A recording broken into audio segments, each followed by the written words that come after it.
Hello and welcome back to the Musicians Talk Show. This is episode number 10.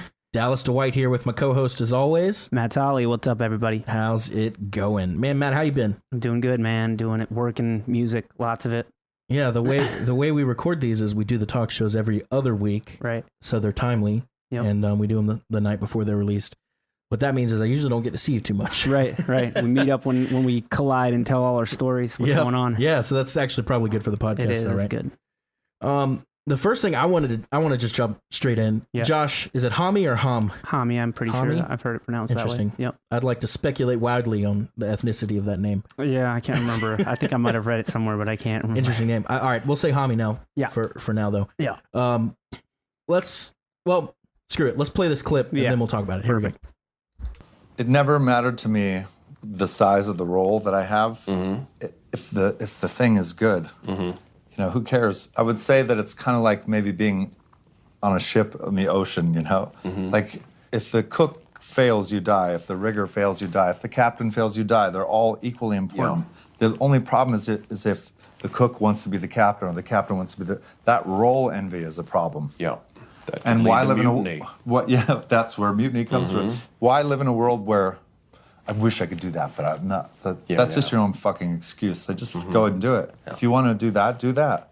All right. So what do you take away from that, Matt? I like it. I think it's funny. Like that's the same way I came to be a singer in the band that I'm in now, the project that I'm doing now, and that's very interesting to meet up is how your bandmates, look at you and stuff like that. And that might be how that can change. And then that might be what makes a band good is like everybody knows what they are and wants to do what they're doing. You know what I mean? Yeah. More so same than page. who's skill. That's all it comes back to. Same page. Yeah. Which we'll talk about later. Exactly. But let's put give us a little context for what we just listened to. Yeah. So like if you're, in a band and you're, the band's good, you got good music and you kind of hit this settling point and then maybe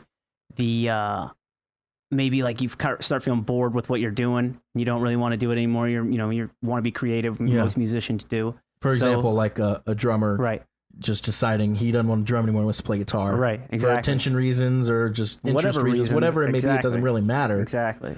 But that creates what Homme called role envy and what you called bandmate envy. And then the mutiny, like they talked about mutiny and stuff like this. So it's interesting, it's like you can't have a drummer that wants to be a guitar player in your band and expect your band to be doing or all be on the same page. Like you have different things going on. So maybe the answer to a situation like that is if you are a drummer and you want to play guitar, start your own project, do it. Just go do it. Don't say that, I should, I wish I could be a guitar player. Right. Well, that's why be the drummer in your band. Exist. Right. Be the drummer in your band and then go out there and start your own side project and play some guitar. That exact example is present in Under Oath, whose drummer Aaron Gillespie does the Almost, where he plays guitar and sings. Okay, right. So, and he's great. Actually, I think he sings in Under Oath as well.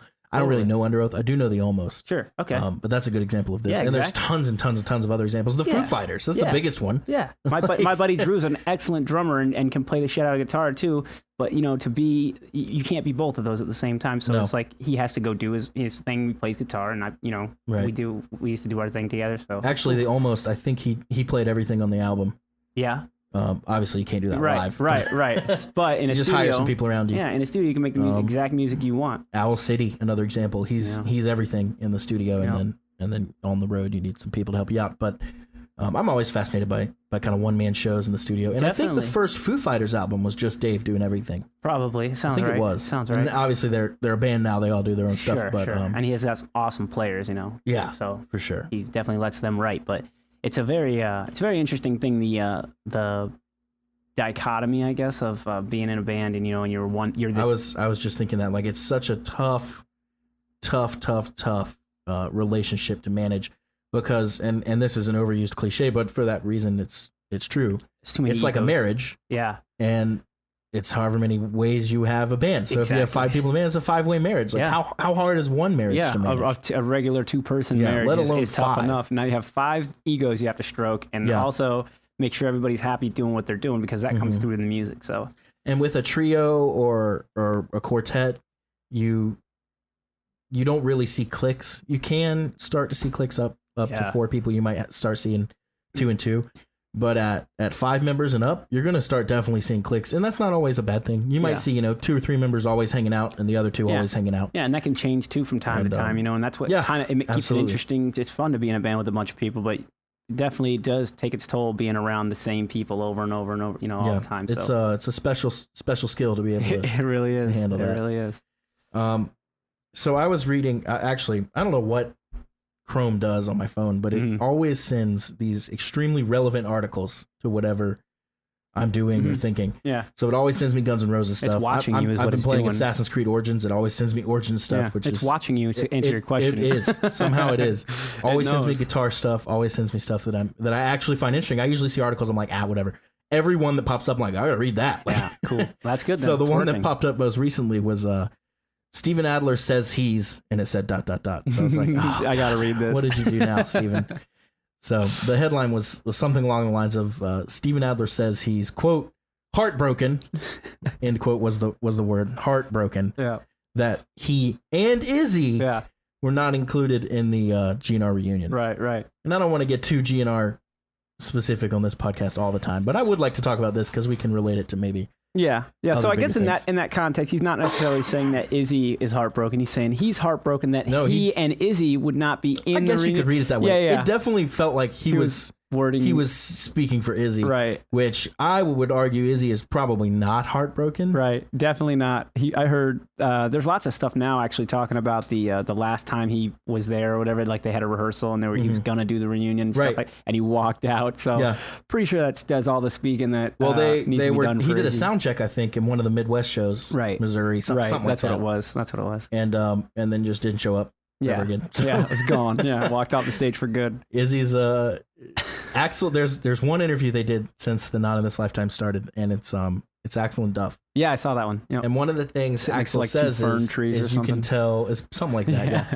But one of the things he says about Izzy is very, very vague. Yes, I saw it. After learning as much as I have about Izzy, I feel like it's spot on. Yeah, he says something along the lines of, you can say Izzy will say something and you think it's one thing, but then later it's another thing and it's actually something else. And he just goes on and it's like, what are you saying? But the more you think about it, you're like, that makes sense. It's a complex relationship. I bet they have that they both know each other really well from back when and stuff. And here's the thing, with a reunion like that, you have the let's argue the core 3. Mm-hmm.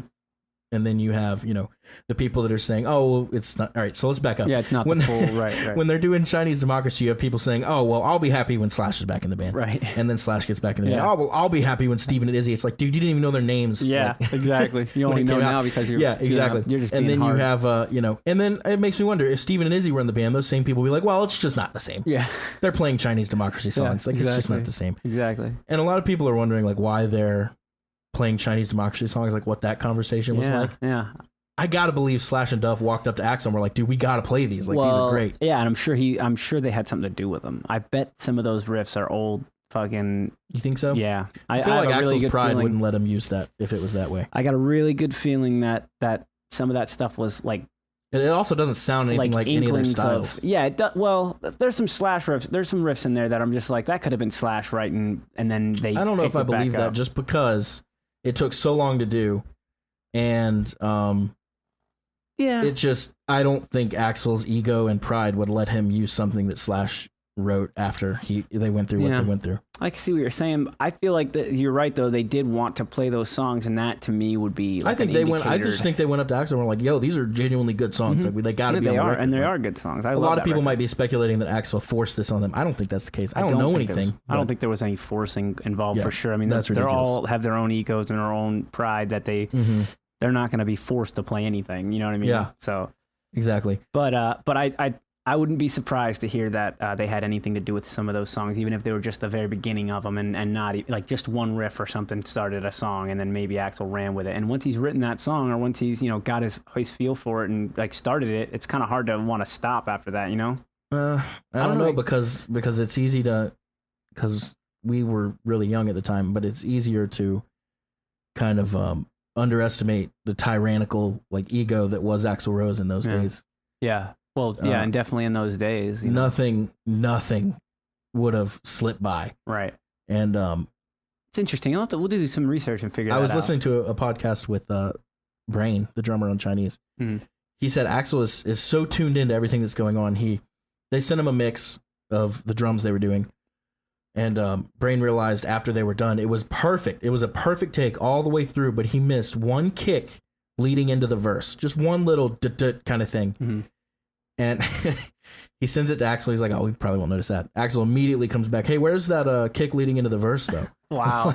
The guy is so tuned into what's going on. Like, damn.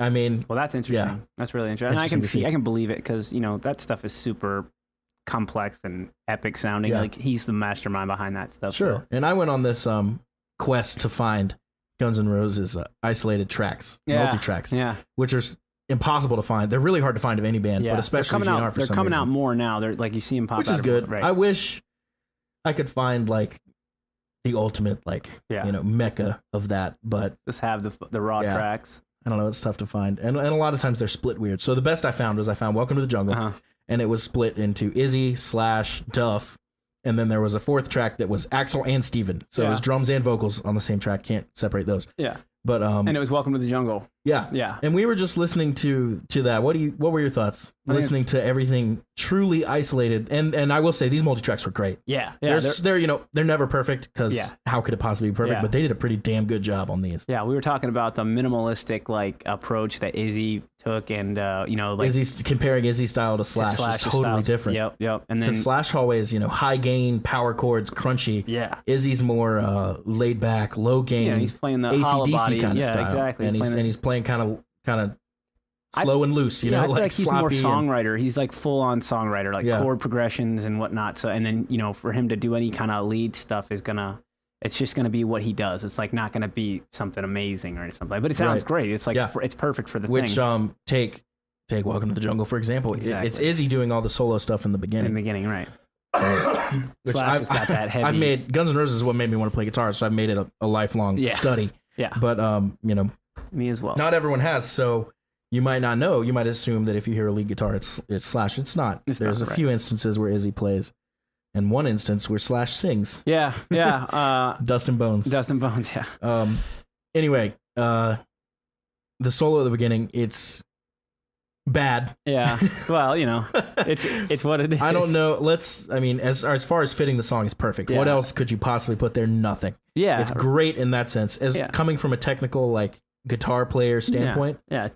Not impressed. It's nothing. Right. It's nothing out of the box. It sounds really, like, it's just, and I said this when we were listening to it. It sounds like one of my younger students, right? Learning to play lead guitar. Yeah, it doesn't have all the cool vibrato or that. It's very, very, very simple. Yeah, it's very. But and he does one run, and the bend is horribly out of tune, and that's okay. It fits. It fits the style. It fits the genre. It feels rock and roll, so I think that might be it's one of the things that speaks for the music attitude. I shouldn't say it was bad. It was not performed well. Right. It could have been played better. Or it was sloppy. Maybe it's very obvious that. Let's put it this way: it's very obvious that Slash didn't play all the guitars on the absolutely, the record. And some of Slash's parts are sloppy too. Yeah, sure. He's not the world's cleanest guitar player. No, he's got. I really wish people would kind of take him down off the pedestal that he's on. He's not too much. He's an icon. Yeah. I get that, but he's not the god of guitar. No. It's like the Eddie Van Halen thing. Eddie Van Halen was just doing his own thing. He didn't know what everybody was going to react like. It was kind of cool, but he knew it was cool and he knew it was what he wanted to do, but he didn't know that people were going to call him a guitar god. Yeah. And to Slash's credit, he's never really changed. He's always right. You always know it's Slash from 87 to 2017. Which means he hasn't gotten better. Have you ever thought that about Slash? I think he has gotten better. Right. But what I mean though, he hasn't gotten better in the way that if you're playing guitar your whole life, you'd think if you were just a casual, listener of music, you'd think that eventually when you play guitar for 30 years, 40 years, maybe you start sounding like Yngwie, and now you can play all these crazy things. It doesn't work like that. It's a character Something thing. I've noticed from teaching. It's a character thing. Fucking hundreds of guitar lessons. You just get better at your own personality and your character. What happens is you get about as fast and technical as you can get pretty quick within the first, let's say 5 to 10 years, if you're really getting after it. Yeah. And sure, you can improve that stuff by tenths of an inch, so to speak. Sure. But I think what happens is you get better in your mind. Yeah. You get better at knowing when to play like this, when to not play like this. You get better at knowing when the flat 13th works. Right. Whereas younger, you wouldn't know what a flat 13th was. Yeah. Things like that. But as far as technical ability, I think you get there faster than you might think. But don't you think you don't just keep getting faster and faster and faster. No, and then not at all. And then by 90, you're the fastest. Right. Work. And it's a weird thing because you think that like getting better is something that like you're just getting faster. You're getting, you learn more and stuff like that. And it is definitely learning more, but it's only, you're getting as good as you want to be. Like you have this idea of what you want to sound like in your head. Yeah. And that is what you're getting towards. You're not getting towards any, like there's no, because music's subjective, like there's no best guitar player, worst guitar player. There's only the most liked and the most popular. Yeah. So there's an argument to be made that the most liked guitar player is just being the best popularity. Right. You can argue best or worst all day. Exactly. So somebody might say Yngwie is the worst guitar player of all time. It's like, well, yeah, maybe not. That's an opinion. You can't argue that. Exactly. Now you could argue he's the 56th most popular by sales, because that's a number. You can argue that. Exactly. You can. I made that up. I obviously don't know if that's true. Sure. So, you can argue that they're just being the best themselves that they can be because they're just getting more and more towards what they think they should be doing. And I think that's what happens. And I think that comes more from the brain and the heart than the hands. Absolutely. It does. It's and what that's you want where your musical maturity comes in. It's what you feel. It's what you want to feel when you hear music. It's your interpretation of music. It's all of that. So, and then you're also at the same time learning how to play this instrument better. So you're like growing as a musician and you're growing as a, guitar player. So it's interesting. Anyways. Absolutely. That's the thing about it. And it's interesting to think that, they did this album when they were in their early 20s. Mm-hmm. So young. He'd already found his voice and has never changed it for the most part. There's been some things here and there, but he is Slash and has always been and will always be. Yeah. Some people just find it faster than others, I guess. Yeah. And there's like the same thing with like Dime. I think you see that mostly with self-taught. Yeah, absolutely. Greg Howe. Yeah, and I think you find what you like and you latch onto it and you become obsessed and then you can't fucking stop. And then after you can't stop, then you're on the path to becoming this thing that you're going to be. You truly discover what you like as a self-taught teacher. No one's showing you how to do it. Right. And that's my story. I'm totally self-taught. Like I've learned things from my friends that play guitar and whoever, I can find on YouTube. I'm kind of an interesting case because I did take lessons, but my teachers, and I can honestly say that, never taught me anything that I really thought stuck. Maybe a couple things here and there. Mm-hmm. They maybe pushed me in a direction, like, hey, check out Jimi Hendrix, something like that. Yeah. And I'd be like, oh, okay. And then I go and I figure it out and I dissect it myself. So most of the learning was done myself, but I can't necessarily say I was self-taught. So it's kind of a weird thing. Guidance. Because there's some pride in being self-taught. And I definitely feel like I've been probably 95% self-taught. Right. But I did take lessons and I can't walk around saying I'm self-taught. Sure. Josh Homme actually in another interview said that he took lessons out in the desert where he grew up in California or whatever. And only the guitar teacher around taught polka guitar. So that's what he learned. He learned and played polka guitar, polka music. And he did, I forget how long he said he did that, but he did that for as long as he did. It's a pretty narrow genre. And then the fact that he loves rock and roll came out to into rock and roll, even though he learned guitar like to play polka in the style that he can do it. He proved it in that interview. Like he's like, watch like this little thing. He starts playing polka guitar like he's doing it his whole life because he has. Crazy. And he just interpreted what he knew from polka lessons into rock and roll guitar. So and that's what gives us a very unique band, Queens of the Stone Age. Exactly. Isn't that crazy? Very unique. So just somebody's mindset being forced into some other lessoning type or something like that just totally made this whole new thing, and it made something unique. And a lot of non-guitarists or very not quote good guitar players, like technical, they're just good write very interesting do. stuff because they have no limits. They don't know what a pentatonic box is, so they're not stuck in that box. Right, they'll play like anything most that hears beginner guitar players sounds good. And again, Foo Fighters. I feel like he came from drums. I don't know what his experience is with guitar. Yeah. But apparently he played guitar back then too. He just wasn't as good as Kurt Cobain. He wasn't a good Kurt Cobain, so I've seen him say that. Let's cool it with the as good as Kurt Cobain at guitar. No, that's not what I mean. You know what I mean. But he said at the time he wasn't good at playing guitar. Right. He played the drums. I gotta respect Nirvana, but I will come out here and say it. I do not like Nirvana. Yeah, that's okay. You don't have to. I like certain parts of some things they've done, but I'm not in Nirvana, so you don't not hurt my feelings at all. I like Nirvana. I'm talking all the but when you say you don't, that might passionately love Nirvana, and they're screaming at the radio right now. Here's something to be said for that actually about if you get mad when somebody says they like something, like dislike something, or dislike something, right? So I don't think that there's any. It's not on you at all to feel any You don't have to defend it. Yeah. Right. But that's a very rock metal thing to do. It right? is. Why is that? I just want to say that for those people who think that, like, oh, he doesn't like Nirvana. Fuck this guy. But also, let's analyze what I said. I said, not a big fan. I'm not a big fan, and I respect parts of what they've done. Or I said I respect everything they've done. Yeah. I don't really like the music, and that's an opinion, and I'm just saying opinion. It's absolutely right. And you're allowed to do that. And I love, Slash, and you might hate Slash, and that's cool too. Yeah. Like, I'm not going to tell you like what to like, Yep, absolutely. And you can't tell somebody what to like. Everything is subjective. Now, I would like, somebody to be like, hey, well, have you heard this? And I'll be like, I have not. And I listen to it and I go, whoa, that's good. Exactly. And it's Nirvana. Like, I'm not the guy that'll be like, oh, it's Nirvana, I hate it. You could be swayed. You could be swayed. I just haven't found, and I like their stuff. It's okay. I'm just not playing it. It's not, I hear you. I'm not driving down the road listening to Nirvana. I'm just not. Yeah. It's not. I mean, it's not really the thing that goes right along with that. We talked about the heart-shaped box cover on Westworld, which was just phenomenal. Yeah. So there you go. I mean, like the songwriting is there, I think, and then the melodies are interesting. Maybe you didn't love the delivery that they had, and maybe you could hear those same songs. I think that's where I fall in love with Nirvana is their songwriting, not necessarily like the technicality of it or anything like that. I love the song, the art of a songwriter, writer. I get that. It's like we talk about perfect pitch a lot on the podcast. I do not have perfect pitch. I have decent relative pitch, but not perfect pitch. Right.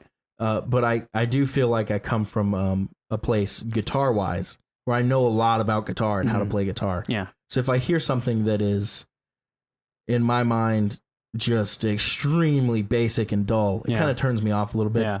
I like to hear interesting guitar work or guitar. It doesn't have to be difficult. There's the Edge. Yeah. Everything he does, not hard at all. Anyone can play it. Yeah. But it's layered and written in such a unique way that it's amazing. Yeah. And his use of effects and all that stuff. But with Nirvana, I don't get any of that. I get sloppy, out of tune shit, basically. Do you ever wonder about the learning, like if you find out about a band after another band or something like that, and maybe they weren't even like in the timeline, they weren't necessarily that way. Like, so say you found... let me just use an extreme example, like Rolling Stones, but after Nirvana, right? Like you discovered them. Right, and you were just like, okay, Rolling Stones isn't that great. I mean, like, or we'll say Guns N' Roses and Rolling Stones, because they're at least similar. So we'll say, like, you found Guns N' Roses, then you hear about this band, Rolling Stones, and maybe, and I'm not saying this is definitely how you're going to feel, but maybe you think that, Rolling Stones is just like a lesser version of Guns N' Roses, and you don't really like the Rolling Stones anymore. So exactly. Yeah. So the timeline thing is interesting to me. Like when you hear a band or when it's like who did Paul McCartney collaborate with?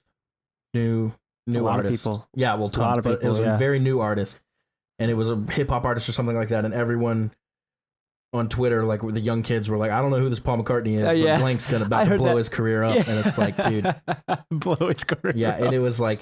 It was, I don't know, let's say The Weeknd. I mean, I'm sure there's someone out there yelling. What? Kanye. Yeah, Kanye. Yeah, there it is. Logan in the back with the save. Also, I apologize for coughing so much. I'm still getting over some sickness. So great. If you hear me pull away from the mic and just explode out of the mouth, that's why. Anyway. Yeah. I wanted to talk a little bit while we're kind of on the Guns N' Roses train about the Slash Appetite amp story, which is a funny story and a long one. Yeah. Well, let's just try and sum it up quick, because I think if you wanted to know the real story, like you should definitely go read the article. There's a long story. There's lots of articles. You need to kind of disseminate because there's some misinformation. Yeah, there is. And I mean, I'm not the authority. I don't know what's true and what's not. Exactly. I only know what I've read. Yeah, so tell us what you just read recently. Basically, the story is this. Let's start with Slash believes, and I think most people would agree, that the Appetite tone is just magic. It can never be recreated. Yeah, it wasn't the same on the album after. He doesn't think you can go back to the same room with the same amp, the same everything, and it be the same. There was something magical time and about place. It. Yeah. So anyway, the search for that amp, if you don't know anything about it, took forever. He tried out like hundreds or tens, whatever, lots of Marshall amps. Yeah. Trying to find the right one that he liked, and he kept sending them back. Finally, one comes through the door. They plug it up, they play it, and it's perfect. Yeah. He goes, all right. So he tracks the album. It was a rental from SIR Studios, which is a rehearsal studio company, and I think a backline company in Los Angeles. They're all over the place, but this one was in Los Angeles. Out of Los Angeles, yeah. Yeah. Everyone practices there. And he calls them up. He didn't want to give it back, so he calls them up and says it was stolen. Yeah. So because he's got it. It's his now, right? Yeah. Well, then... So he thinks he stole it fair and square. Well, they go back to... he stole it fair and square. So they go back to SIR, and are rehearsing or whatever, and he didn't know this, but his roadie brought that amp. At least this is the version of the story that I know. Matt, even right here, knows a different version of the story. I heard let me finish this one first. Because I don't even know this one yet. Yeah, okay. And then you can tell the alternating one. Well, yeah, I just heard that Slash told his roadie not to let anybody take that amp if they said anything. That might have been in his book. Okay. I think I do remember reading something like that. He warned his roadie. He said, hey, don't let anybody take this amp. Anyway, they bring the amp to SIR. SIR sees it and goes, hey, that's ours, and they take it back. Slash is like, fuck. Yep. That's basically the story of it. But there's some other speculation that George Lynch later went in to SIR, grabbed a Marshall, thought it was phenomenal, took it on the road for a little bit. A lot of people think that might be that same amp. Yeah. And I heard something this about is extreme guitar nerd stuff. Yeah, absolutely. But that tone is super iconic, and everybody knows it. And we just listened to the isolated tone. Yeah, exactly. It's better than I thought it was. Yeah, it's so because a lot of the old school guitar tones, they sound great in the mix, or pretty good in the mix. Mm-hmm. But you take them apart, and we're talking about Izzy's tone. I don't know what he was using, but you strip away the mix, and it's a very thin, weird, not good guitar tone that I would not want to use. Yeah, but it fits in the somehow mix works in the mix. Yeah, I mean, and now it's easy to say that now we've been listening to the song for 30 years. It's pretty. You can't the slightest change. You won't even like it, right? Exactly. Yeah. So, but they there's some things I noticed about Slash's tone, like when he rolls off the volume in certain spots, he's not coming in with a cleaner tone and just punching in or anything. Right. He literally just rolls. You can hear it, like the tone change. You know what I mean? By rolling volume down or up, and it's cool. It's super cool. I love the loose, kind of sloppy vibe of Appetite. Yeah, I think a lot of that comes from Steven. Yeah, absolutely. Sloppy, not necessarily. It obviously has negative connotations, but not necessarily a mean, bad word. No, not in this case. Yeah, not at all. It's not a tight album. Like, let's just be honest. It's a feel. It has a loose feel, and that's what makes it sound rock and roll. They didn't use click track. This is actually, I found this extremely interesting in Slash's book. He said the two hardest parts of that album to track were the intro to Sweet Child of Mine. Question mark? Yeah. Not hard to play. Yeah. Everyone can play it. So what's it was wrong a practice thing that he did for a long time. Put a pin in that. We'll come back to that. Yeah. And the ending of Paradise City. I still don't understand what he's saying about the ending of Paradise City, because he said in his book that live they would stretch it out and he'd play for a minute, 2 minutes, whatever. In the studio, it was exactly 30 seconds. He had 30 seconds to play the solo? I've clocked that solo many times. It's not 30 seconds. It's not 30 seconds. It's like 2 minutes, dude. Maybe he had a minute, 30 seconds in the beginning, and then they went wild. I don't know what he's calling the solo, because Axl's singing over some of it. He's doing some riffs that are just kind of solo-y, but I don't know where he's starting the solo. That's the thing. Yeah. Let's go back to the Sweet Child of Mine thing. They didn't track with click, and the lead is an overdub. So think about that for a second. The lead what? Which lead? The intro. The main That's lead. an overdub? It's an overdub. All the leads are overdubs. So what happens is the band comes in on boom. So Slash just has to start and hope he started at the right point. He doesn't find out till 8 bars later if he's off or a little bit. If he's off or whatever the fuck. Because it wasn't a click. So they had to do it like 100 times. There was no click, no. That's so weird. So he was just like, and go. I hope I'm right. Afterthought, do you think? Do you think it was just an afterthought, and they were like, you know what? I got this thing, and this could work for the intro, but I don't think so. No. That was part of the song for sure. Yeah. That wasn't an afterthought. They just didn't do it with click. That's so weird. So, but no, when you're tracking that way, you want to have Slash in the rhythm guitar. Yeah. So you want everyone to track the rhythms together. You don't track the leads. Then that's ridiculous. That makes sense. Okay, that's probably where they got tripped up. So I'm fascinated by that stuff. I love studio stories, especially when stuff is difficult or went wrong or what magic was. I love that stuff because usually that's the stuff that comes out that's unique. You're just like, wow, what is that? And then you find out the story behind it. You're like, wow, there's more. Well, then you start thinking like, well, Slash has damn good timing. Right? Like, holy shit, he must have to figure that out. And we were listening to the isolated vocal of Axl with the drums. Yeah. Dead in time. Yeah. I was like, wow, Axl has phenomenal timing. Like singers usually maybe don't have the best timing because they don't have any really rhythmic kind of thing keeping them in place. A guitar has his right hand kind of whatever you're doing is kind of keeping you in time. Singing is you got to be moving. It's a percussive instrument, right? But singing, not, you're kind of just floating out there on your own. So yeah, I mean, and even just being a smidge behind or ahead of the beat can make a big difference. So he's a fucking genius. We were just talking about this, and I gotta say it, and I know I'm biased, but I think Axl Rose, #1 singer/frontman of all time. He's got to be. He's one of my favorites for sure. I mean, he's one of my favorites, but he's got to be #1. It's hard. I can't pick a #1. I can't, man. Who would you argue over Axl? Out of curiosity. How about like Robert Plant? First of all, how about Mick Jagger? Robert Plant would come up. Yes. How about Mick Jagger? Mick Jagger's out because he's not as good as a singer. Okay, so you're just saying that I'm saying the singer talent frontman. plus frontman. The one I'm thinking of is combination. Robert Plant obviously comes up. I got an idea. I think there you have a debate. I just got an idea. We should come up with a way to rate singers on like a couple different categories and give them a score, an overall frontman score, and see what we come up with. Here we go. Not right now. But let's think about this with me. Axl, all right, I'll argue right now that Axl's better than Robert Plant. Well, I have to so think many about old people getting pissed right now. Yeah. Listen to me here. You wouldn't be totally out of the line though, because he did Let's get talk that rating. Frontman. Yeah. Robert Plant's great. Yeah. He's not Axl Rose. Axl Rose dove into the crowd and fought somebody. Axl Rose jumps off the shit. As a fan, I don't know if that counts as like a higher score. Like, well, think about what he. I was just enjoying a show. He dove at me. Yeah. Started a fight. If you're just enjoying a show, you're not the one he dove and punched. All right. But think about this. You're right. If you're going to see a rock band, you want a spectacle. You want the biggest, baddest rock star in the planet. And when shit goes throwing wrong, Jack Daniels when shit bottles, goes wrong, that's I love what it. you want, Yeah. you know? Yeah. Axl is that. He is about- the most that. How about Bon Scott? Okay, I don't know enough about him as far as frontman stuff, He was but a let's wild hold up guy. on that. Let's keep doing the Robert Plant comparison because singing-wise, Robert Plant's a great singer. Mm-hmm. Axl Rose is a great singer with like 15 different voices. Yeah. He can do the Definitely. Chinese Democracy verse voice. He can do the Sweet Child of Mine voice. He can do the Welcome to the Jungle voice. He can do all this stuff. There's a tornado. Yeah, we know. Yeah. Just it's bad enough the emergency sirens are going off. Oh shit! Really? Yeah. Damn. Thought you should know. So if we get blown away, Yeah. pause the podcast.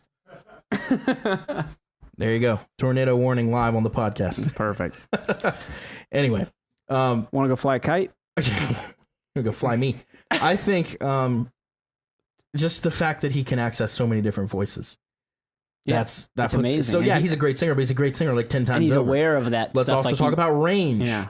Yeah. I don't know how low Robert Plant can go. I know how high he can Well, go. I we know already- Axl Rose can go just as high and way lower. They already did the study on that. The singers Yeah, I've seen that range with chart. the I highest love that. range. Love Axl that. blew everybody away.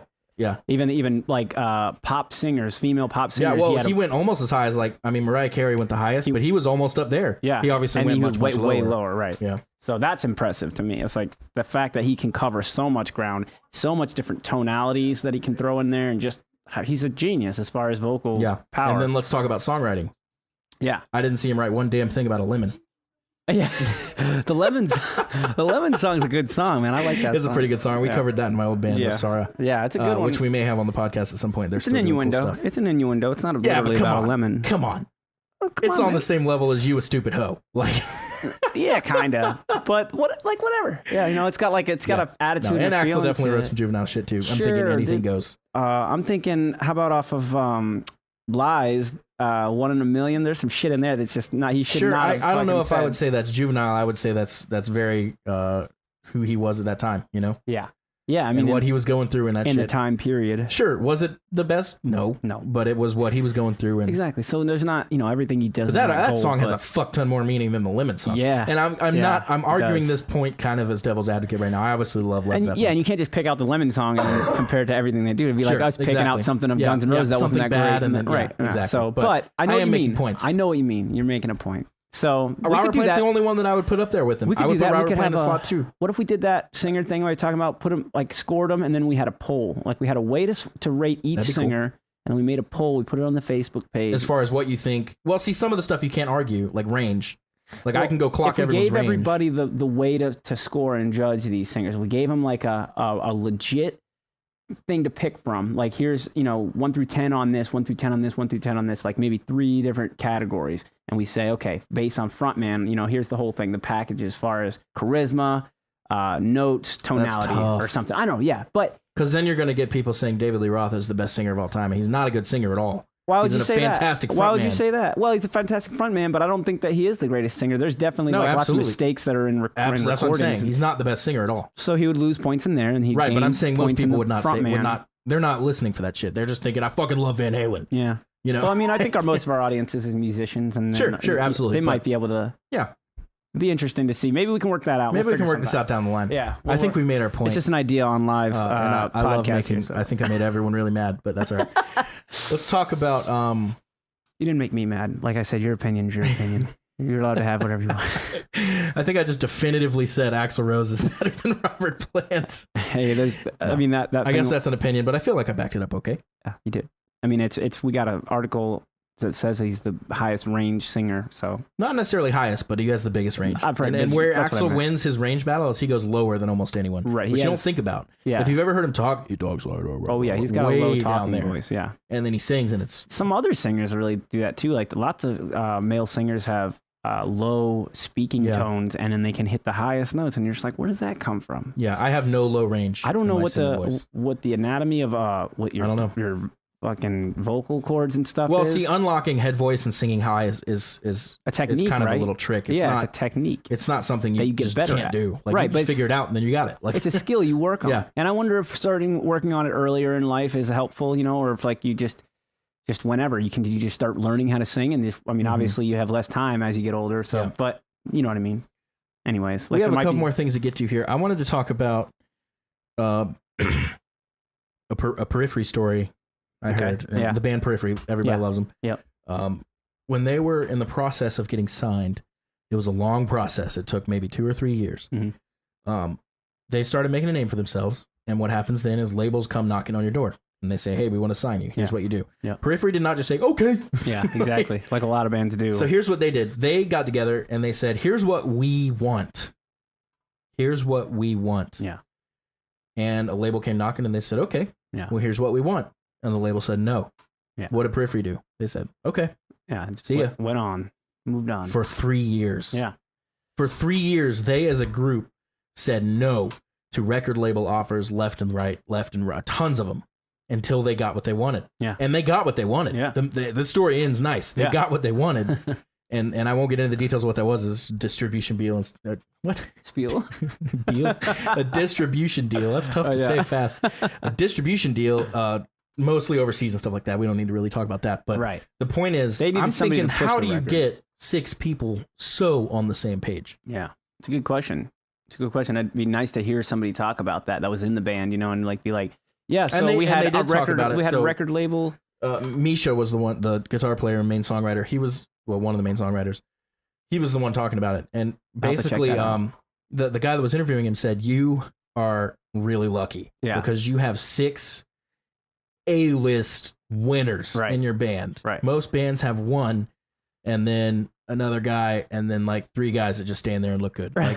Like that's most bands. It's hard to find everybody being, awesome players. Periphery has, I mean, everywhere you look, you have Matt, who's a ridiculous drummer and entrepreneur with like 3 businesses. Like you have Nolly, who's one of the best metal producers in the game and also plays bass. Like you have Misha, and then the other 2 guys, Jake and Mark, who are phenomenal guitar players and insane riff writers. And they must have just had the same idea. Like, they're all very talented musicians, and they both must, all of them must have realized that they didn't just want to take the first deal, and they were like, they're all smart people, and they probably just not even the first deal. If the first deal was right, they would have taken it. But the wrong deal, we'll say. But they were. I'm thinking if 5 guys did that, there would be one guy going, "We got to take the deal." They're all on the same page, though. I think that's what I'm saying. It must have been really just been like a full unit. Another thing he mentioned that I thought was really cool is they all make good money. Mm-hmm.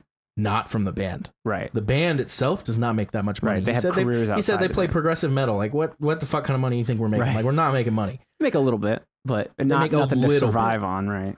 Not enough to keep 6 guys living. And they all have stuff they're doing outside. Misha has a pedal company, and he does the samples with Nolly and Matt does entrepreneurship, and Nolly's producing. So they're all making, the other 2 guys Jake and Mark have guitar deals and all sorts of stuff. I think that's the key to. So they're all making good money. Now, success. here's the thing. They're making good money, not on Periphery, but through Periphery. Does that make sense? So because they're in Periphery, they're able to say like, "Hey, I'm Mark from Periphery." Right. Like, buy my PRS. Like, extreme credentials. But like the band itself does not make that much money. Right. That makes sense. So they get to make really good livings and not give a dime of it to a record label. Right.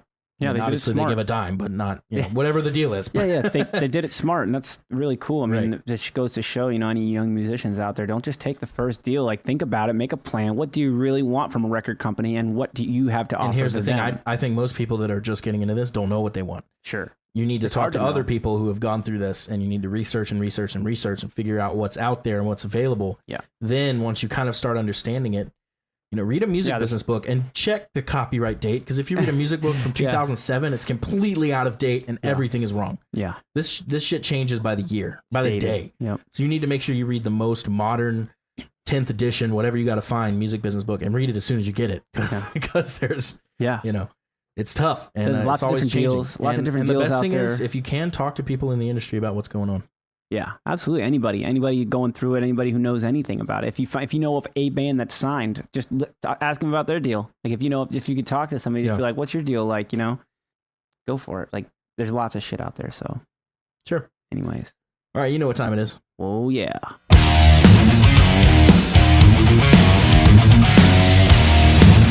It's time for an album review. All right, the weekly album review. What do we got, Matt? It's Matt's pick this week. Yeah, what is Matt's pick? A good old classic, kinda. Not really that not old. Really classic. It's not that old, classic but it's a classic in my mind. What is it? 2010. I think it's 2010. I think so. Yeah. Shit, I looked that up before I brought this up as the album. Crobot, something supernatural. You should get the full moon edition if you're gonna go buy this album after we talk about it. And you should. It's fucking great. Once again, welcome to the circle jerk that is TMTS. Yeah. But seriously though, we like what we like and we talk about it. It's a good point. If you listen to this album, I think you'll agree. Yeah. It is phenomenal. These guys are similar to Greta Van Fleet. They are fighting the good fight, keeping rock alive. Yes. Amazing man, vocalist. do they do it. Brandon Yeardley, I think is his name. Yeardley, maybe. I know it's Brandon. Something Yeardley, I think. Yeah. Phenomenal vocalist. They have a really cool old school sound. Yeah, kicking it off with Spaceborne Killer. Like I think that song is so, and like it gets me pumped. Like I just love listening. All of his lyrics are kind of Zeppelin-y in the sense that they're all about like dragons and shit. Right. Or like not like Zeppelin was all about dragons, but they kind of they kind of definitely were. He says Gollum in like 5 songs. Okay, that's a good point. Good point. But yeah, it's not necessarily just about like all girl songs or anything like that. It's just like about anything. It's like not party metal. It's not Poison. Right. It's creative. It's just all across the gamut. And there's some stuff, like Queen of the Light is about a girl. Like I'm sure that's something, I liked. What's your personal favorite? My personal favorite is Cloud Spiller. Okay, actually. Mine's the track after it, Fly on the Wall. Yeah, that track is phenomenal. Yeah. The riff's great. Yeah. I can't say enough good things about it. And Tap Dancing on a Tightrope, I think will hit anybody home that's ever like been a musician and like struggled with the making money thing. Like you want to do that. You have this thing that you want to do, right? You want to make music and you want to, hang out with your buddies and do this, but then you have to also make money. And I think in that, like he addresses that perfectly. I think it's awesome. like, it's like, everybody was telling me I could do whatever I wanted to do until what I wanted to do didn't make any money. And then they were all like, you're screwed. That's what the lyrics are basically about. Roughly. Exactly. It's great. Just got a really awesome fuzzy guitar tone most of the time. I just really love the guitar player's work. Old school. I think that's what I call it. Yeah. Is old school the way to go? I don't know, but it sounds good here and it works. Yeah, and same thing with the Greta Van Fleet thing. Like exactly. The way I found Crobot is I was listening to Spotify I was like practicing handstands in my room for something I was doing. And I'm always doing weird shit. And this ad comes on, and I was like, "Oh, ad, whatever." Yeah. And it was like, "Buy the new Crobot album," and then it played a clip of it, and I was just sitting there listening, hanging upside down, like, "What?" As soon as I came down, I went over to Spotify. I was like, "Crobot," and I listened to that whole album. Circumstances. Exactly. Yeah, I was literally hanging upside down, and I listened to Crobot the whole rest of the time I was doing that. And That's awesome. And for like the next 6 months. Fuck yeah! So my thing is like I heard of Crobot like probably 10 times before I actually listened to him, because I would always assume, like, I don't know why I always got this. I know of Probot, and I would always, like, when somebody said Crobot, like, my mind would just go, oh yeah, Probot. Yeah, I know. It was like the super group that had a bunch of different members in it or whatever. Really? And I was like, and I just never, I never like listened to it. And then at some point, it must have been like on Spotify or something, it came across. I was like, Crobot, or maybe somebody was just like, so Crobot, right? And I said, oh, that band that's a super group. And then they was like, no, dude. Like, and they like somebody just fixed me real quick, and was just like, check this out. And I was hooked. Yeah. I was like, it's funny how we have mental blocks that are just completely incorrect. Yeah, and I wonder how long that would have gone if somebody had just stopped me. Like you associated band A with band B for absolutely no reason. Right, exactly. Like the name sounded the same. That was it. Yeah. And isn't that crazy? How long would I have gone? And maybe I would have never listened to it. Stop and listen to it. I've never heard of Crobot, so I didn't have. Oh yeah, well, so you should check that out. It's cool. It's interesting. Is it actually good? Because it sounded to me like you heard of Crobot and you weren't a fan. Well, so now Crobot came along and you thought it was the same thing. No, I don't think so. I think somebody asked me if I heard of Crobot, and I thought, oh yeah, I know that band, and then I just didn't really follow up. And then at some point I did say, oh yeah, that supergroup band, and then I think Dave Grohl's part of it. I know Lemmy sang a song on one of them. Okay, cool. A lot of different people in there. It's a really cool record, but not the same record. Anything? This record's awesome, and the bonus tracks are so worth it. So if you do get this. if you do get this album, you get the full moon edition. And I have the normal edition, so I've not heard the bonus tracks. So yeah, you're on your own here. All right, so you got 3 bonus tracks. You got Full Moon Howl, Back at the Blackwoods, and Weigh Me Down, which are great. And then you have the also Upon a Pale Horse that's live, which is really cool. So 4 bonus tracks on there that are all across the gamut. And I love the Upon a Pale Horse, the live one. Is really cool. You hear the crowd cheering. And my old band Osara opened for them. I was not in the band at the time. Yeah, I was at that show. Oh yeah, you were. Yeah, at the. That's funny. Yeah. Didn't you go there to see me and then realized I wasn't in it? No, or was this no. I was talking to Colton after we did the little cover song, and we always kept in touch. Yeah. And he said, "Hey man, my band's playing here right across the right in So South did you like Crobot? I did not go to the show. I did like it, yeah. And I also saw the Virgin Marys who came with them on the road, and they're a good punk band that cool. kind of punk but kind of indie too. So yeah, I don't know. They were really good. They were a great band. I like them now. And then also saw Osara. They were great. Very nice. Yeah. Oh. So anyways, they got a new record out. Crobot's got a new record out too. That's really good. So check that one out. It's called Welcome to Fat City. That's not new though. It came out in 2014, 15. No, the other one was not 2010. It was 2014, I think. Oh, I thought it was, sorry, I thought that was newer than anyways. Maybe I'm wrong. Don't listen to me. Get this cough under control, man. 2016. 2016 on the new one. The other one was 2014, I want to say. I'm way behind. But it's good, though. It's really check good. that one real quick. 2014? Yeah, I'll check it. Hang on. Stand by. 2015, so it was 1 year before. Is that right? Maybe not. Maybe it's just when it went on Spotify. Right. I guess that's right. Yeah. No, that's right. No, wait. That can't be right. That's might not be, because it definitely, like, when you listen to old albums on Spotify. I was warming up vocally to this album, driving to my last Osara show, and that was January 1, 2015. Okay. Yeah, well, that's the thing, is that Spotify doesn't necessarily have the right dates. They have the dates that they put them on, or the dates that they're remastered. I want to say it was fall 2014. If anyone out there knows better, correct me. Yeah. Let's move on to our last and final segment. Oh, yeah. Solo of the Week.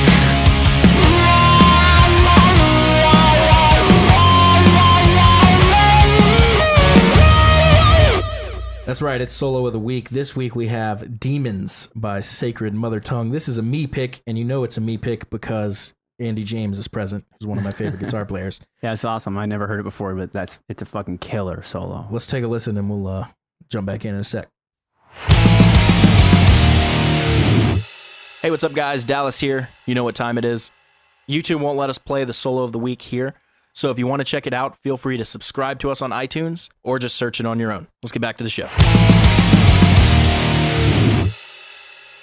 All right. Whoa. Jesus Christ. Is your head spinning? Yeah, absolutely, dude. That's okay, this solo perfectly blends like just very tasteful melody playing with absolute monster shred. Yeah, and it's a good long, good hearty it's solo. It's long too, yeah, and it goes through different phases, and it's very well thought out. Yeah. I was just listening to Andy James today talk about not this solo, just his playing in general. Mm-hmm. And someone asked him, "How do you do solos? Do you just improvise them? Do you write them note for note?" Yeah. And I know how I personally do solos, and I was like, "Oh, I'm really interested to see how Andy does his." And he says, "What I do is I just loop the thing, and I do like 400 takes until I start honing in on." So I was like, "Dude, that's exactly what I do." Like, that's what I do. I guess that's great. That way you get some improv kind of vibes, but also you can kind of hone in on some things that work. Yeah, I mean, and you can work on things that you might not. If you just improvise, you're always going to do the same thing. Yeah. So you want to always kind of add a part in here that's maybe a little difficult, and you work it out for a second, like stuff like that. But that's clearly what he did here, because there's some very nice elements in here. And some of the fast stuff, going down a scale really fast. That stuff can seem rehearsed, right? Like, oh, he's so fast, he rehearsed it. Not always. I mean, if you know where you are on the fretboard, you can easily just be like, I'm in D minor, I know where I am, let's just descend real quick. And that stuff you can throw in, and it's mind blowing, but it's actually improv. Yeah. And that's something that I like to do. Obviously, that's something Andy likes to do. Yeah, and I bet, and one of the things that I do is like, I definitely do that a million takes and then hone in on something and I finally get it. And then once I know what I've got, even if I don't lay it down perfectly, I listen to it and I just keep listening to it, and I get that idea in my head, lock it in, and then play it solid. So it is kind of rehearsed, you know what I mean? It's like I just rehearse it's like how you've been it's playing it go. in a rehearsal for like 6 months. Right, exactly.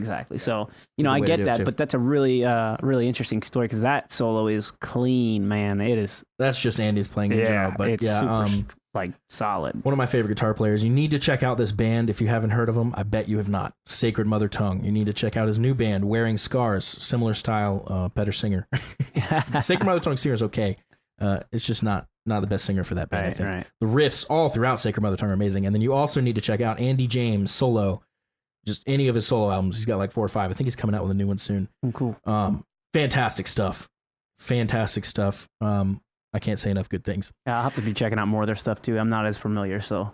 Is there anything else we need to talk about as we wind down here? Episode 10? Episode 10. Hey, that's pretty cool. That is awesome. Already at 10. Already at 10. Very cool. Man, and I don't want to spill the beans on who we have recorded, but I will let you guys know that we have guests recorded almost through the end of the year. Yeah.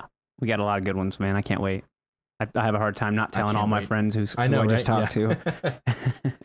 Cool. Well, until next time, you guys, episode 10, Musicians Talk Show. Matt, congrats. We made it to 10 episodes. That's pretty cool. Not everyone can say they made it to 10 episodes. So we can.